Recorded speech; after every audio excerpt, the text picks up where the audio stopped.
आणि आता बोलूयात पुढच्या बातमीकडे। मनसेच्या मेळाव्यामध्ये राज ठाकरेंनी कुंभमेळ्यातील पवित्र स्नानावर भाष्य केलंय। नांदगावकरांनी गंगेचं पाणी आणलं होतं, मात्र हे कोण पिणार पाणी असं म्हणत राज ठाकरेंनी या सगळ्यावर भाष्य केलंय। तर आताच कोरोना गेलाय आणि तिकडे जाऊन अंघोळ करतायत असं म्हणत श्रद्धेला काही अर्थ आहे की नाही असा सवाल राज ठाकरेंनी विचारला। आमच्या बाळा नांदगावकर इथे त्या ह्याच्यातनं घेऊन आले, काय ते छोट्याशा कमंडलूमधनं पाणी घेऊन आले। म्हटलं मी नाही पिणार।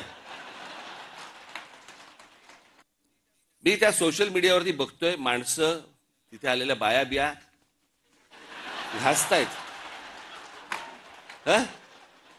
आणि बाळा नांदगावकर साहेब गंगेचं पाणी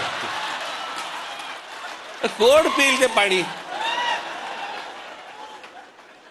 चला आत्ताच करोना गेलाय, कोणाला त्याच्याशी काही देणं घेणं नाही। 2 वर्ष झाले तोंडाला फडकी बांधून फिरले आणि तिकडे जाऊन जाऊन आंघोळ करतायत। कोण जाऊन त्याच्यामध्ये मला सांगा पडेल त्यात गंगेत? ह्यानं तिथे काहीतरी केलं ते मी इथे पितोय।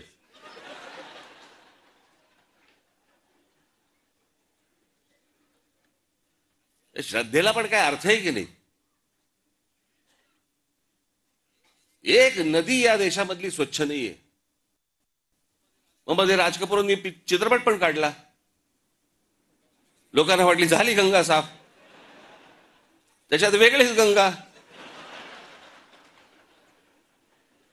लोक म्हणाले अशी जर गंगा साफ असेल तर आम्ही पण आंघोळ करायला तयार आहोत। अजून पण गंगा काय साफ व्हायला तयार नाही।